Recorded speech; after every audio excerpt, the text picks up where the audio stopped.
make your changes in your table and then hand fit the data, smooth it out using H for horizontal blending between where you're making your changes, and V for vertically blending it, you'll find that you have a table here that's going to eventually start to take shape, which is, we're seeing that kind of happen right now. So I know that my spark timing, when I was looking at my spark timing table, that is going to be really low, and that's causing me to have a lot of throttle input, which is making a little bit harder to calibrate the fuel table. So let's go and do our spark timing calibration quick and just look at that process. It's actually really easy. Now, when we're calibrating our spark timing table, we're going to find that we have two different methods we can kind of go about doing this. On a chassis dyno, because I have a live torque output in the dyno, I can simply hold my foot fixed on the throttle and then vary my spark timing, start to increase or decrease my spark timing, and see at a fixed airflow and fixed throttle amount what my engine torque output is going to be. What I want to find is that if I'm not letting more airflow into the engine, and as I'm adding spark timing here, if I'm holding myself at a particular RPM range, I'm going to see that the torque is going to go up.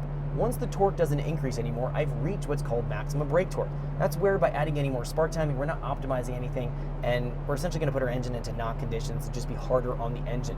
Below maximum brake torque, we're going to find we're in a situation where we're going to have too much throttle input as we're driving around. It's actually going to be giving up engine efficiency. So we want to get the engine as efficient as possible. We want to get it up to maximum brake torque. We want to make sure that our spark timing is dialed in as best as we can for the application we're working with.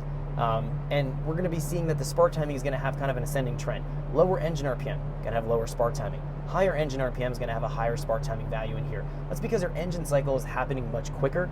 By the engine spinning faster and faster, we need to speed up or start to initiate our combustion a little bit sooner by commanding a higher value here, or commanding that spark event to happen sooner in the compression stroke, which is then going to be increasing our burn and trying to match the rate of the engine as the engine RPM goes up and starts to spin faster and faster. That's why you're going to be seeing that kind of trend to the table.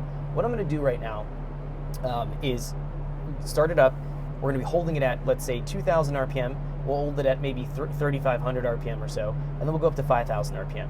I'm going to vary the spark timing as the engine's running, holding my foot fixed, not going to move my foot, having steady amount of airflow come in. I'll move the spark timing. We'll see if we can optimize the torque. We're going to find there's going to be a sweet spot for it. Pretty easy to find that. And then I'll show you how to blend it back to the table. Now, if you don't have a chassis dyno, you still can do this.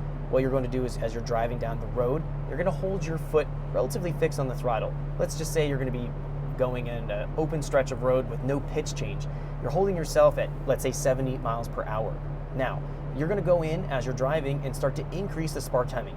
As you bump timing in, you're going to find that your throttle's going to have to roll back. You're going to have to reduce the airflow into the engine because you're going to be making more engine torque. So naturally, if you're trying to hold yourself at a fixed speed, you're not going to be able to do that if your throttle's fixed.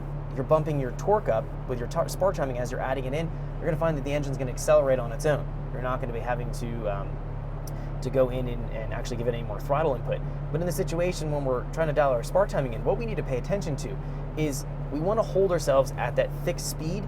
We want to pay attention to adding the spark timing in so your throttle angle drops back to the lowest amount. So let's just say 20% throttle, part throttle driving gets you 70 miles per hour and you're at 15 degrees of timing.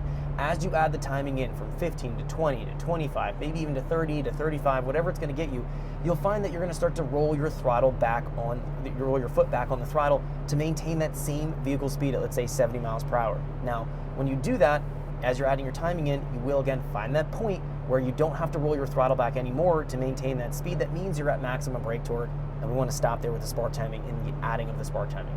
So it's going to be kind of the matter of what you're calibrating if you're working with a chassis dyno or if you're working on the road to do it.